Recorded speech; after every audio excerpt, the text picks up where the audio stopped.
នេះជាកម្មវិធីទូរទស្សន៍តាមប្រព័ន្ធអ៊ីនធឺណិតរបស់ Vuthu Azizi Serai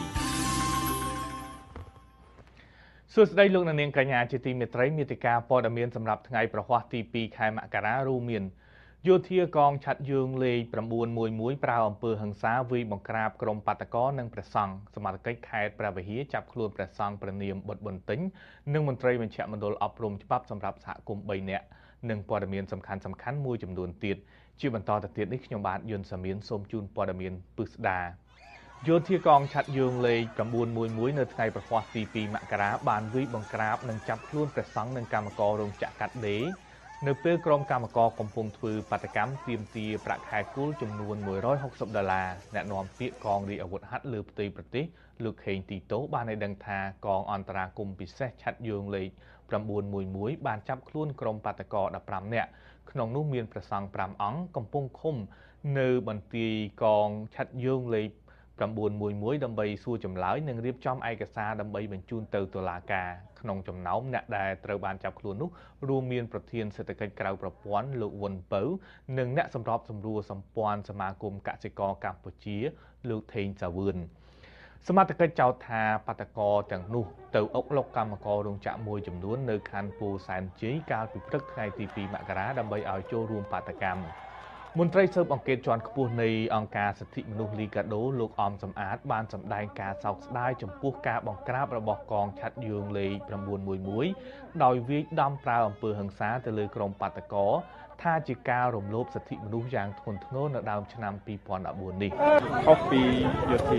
អញ្ចឹងយើងគិតមើលថាបើកតាបកិច្ចនិងភារកិច្ចវាមានការខុសគ្នាយ៉ាងឆ្ងាយហើយអ្វីដែលគេកំពុងចាប់អារម្មណ៍ថាហេតុអីបានយកកងកម្លាំងយោធាមកធ្វើការទប់ស្កាត់ប៉ះពាល់ដល់សិទ្ធិនេះវាបើនិយាយទាក់ទងសិទ្ធិមនុស្សវារំលោភហើយក៏រំលោភទៅលើកតាបកិច្ចដែលមានចុះជាអនុសញ្ញាផងដែរនៅក្នុងសិទ្ធិសញ្ញាអន្តរជាតិការប្រើប្រាស់កង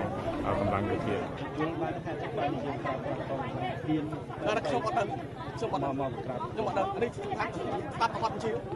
គេឲ្យខ្ញុំឈរជាងណានេះឈរជាងណាប៉ុន្តែខាងហ្នឹងជាខាង9 11មួយជាឬក៏ខាងលើជាខ្ញុំអត់ខ្ញុំអត់ដឹងដែរប៉ុន្តែខ្ញុំដឹងទទួលអត់ជាហើយខ្ញុំអនុវត្តប៉ុន្តែត្រូវតាមច្បាប់នេះតាមលោកខ្ញុំអត់ដឹងដូចខ្ញុំនិយាយចឹងតែធានស្ដាប់អត់ជាទេច្បាប់ខ្ញុំអត់បងចាប់គាត់មានទួនាទីមន្ត្រីសិទ្ធិមនុស្សនៅថ្ងៃប្រហ័សបានឲ្យដឹងថាសមាជិកខេត្តព្រះវិហារក៏បានចាប់ខ្លួនព្រះសង្ឃព្រះនាមបុត្របន្ទិញនិងមន្ត្រី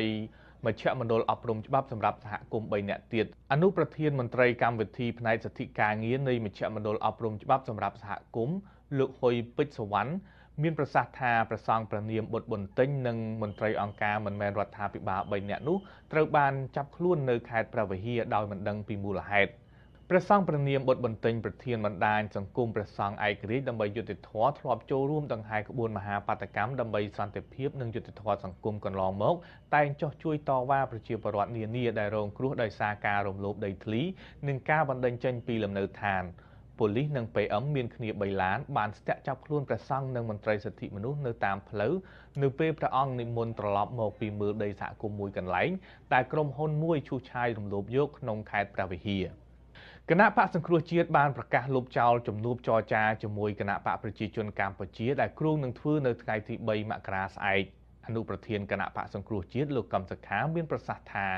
ការលុបចោលការចរចានេះដោយសារតែហ៊ានប្រើអំពើហិង្សាបង្ក្រាបមកលើក្រុមបាតកោអហិង្សាដែលធ្វើការទាមទារដំឡើងប្រាក់ខែតំណាងគណៈបកប្រជាជនកម្ពុជានិងគណៈបកសង្គ្រោះជាតិមានគម្រោងជួបគ្នាជាថ្មីទៀតដើម្បីដោះស្រាយវិបត្តិនយោបាយនៅកម្ពុជាដែលកើតមានតាំងពីក្រោយការបោះឆ្នោតនៅថ្ងៃទី28ខែកក្កដាតាមគម្រោងក្រុមការងារបច្ចេកទេសនឹងចាប់ផ្ដើមប្រជុំជាដំបូងសិនដើម្បីពិភាក្សាខ្លឹមសារនិងរៀបចំរបៀបវារៈឲ្យថ្នាក់ដឹកនាំកម្ពុជាគណៈបកជួបគ្នា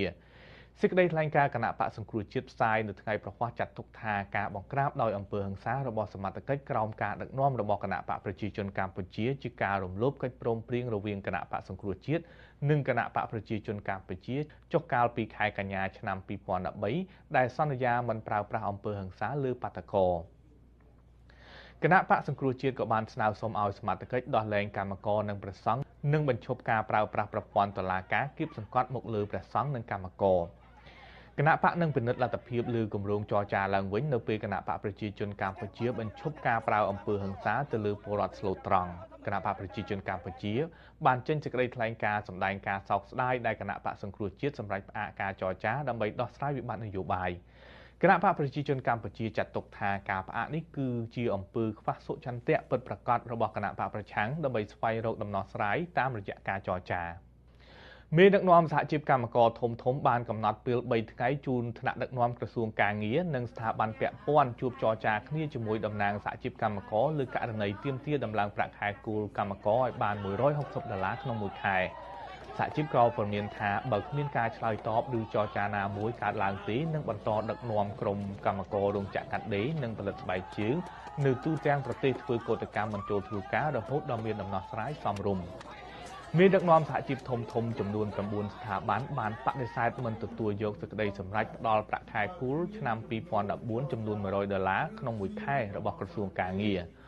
លោករងឈុនប្រធានសហភាពសហជីពកម្ពុជានិងជាប្រធានសមាគមគ្រូបង្រៀនកម្ពុជាឯករាជ្យស្ថិតនៅក្នុងចំណោមមេដឹកនាំសហជីពទាំង9បានប្រកាសនៅក្នុងសន្និសីទកាសែតកាលពីព្រឹកថ្ងៃទី2មករាបានទុកពេល3ថ្ងៃដល់ថ្នាក់ដឹកនាំក្រសួងការងារជួបចរចាគ្នាជាមួយមេដឹកនាំសហជីពទាំង9ស្ថាប័នស្ដីពីការទាមទារដំឡើងប្រាក់ខែសមរម្យជូនកម្មករនៅព្រឹកថ្ងៃប្រហ័សទី2ខែមករាមានរោងចក្រមួយចំនួននៅទីតាំងក្នុងរាជធានីភ្នំពេញនិងតាមបណ្ដាខេត្តនានាបានចូលធ្វើការវិញប៉ុន្តែមានមួយចំនួនទៀតបានប្រមូលផ្ដុំគ្នាតវ៉ានៅមុខរោងចក្រនិងបិទផ្លូវជាតិក្នុងរយៈពេលខ្លីឬស្ទើរពេញមួយព្រឹកមានដូចជាផ្លូវជាតិលេខ2ផ្លូវជាតិលេខ4និងផ្លូវជាតិលេខ5ជាដើមក្រុមកម្មករបានអះអាងថាសកម្មភាពបិទផ្លូវរបស់ពួកគេគឺដើម្បីទាមទាររដ្ឋាភិបាលដំឡើងប្រាក់ខែគោលឆ្នាំ2014ឲ្យបាន$160ក្នុងមួយខែលោកនាងកញ្ញាទើបបានទស្សនាព័ត៌មានរបស់វិទ្យុអាស៊ីសេរីប្រធានាធិបតី Washington សម្រាប់កម្មវិធីផ្សាយប្រចាំថ្ងៃសូមអញ្ជើញចូលកាន់គេហទំព័រ www.rfa.org/khmer ខ្ញុំបាទយុនសាមៀនសូមអរគុណនិងសូមជម្រាបលា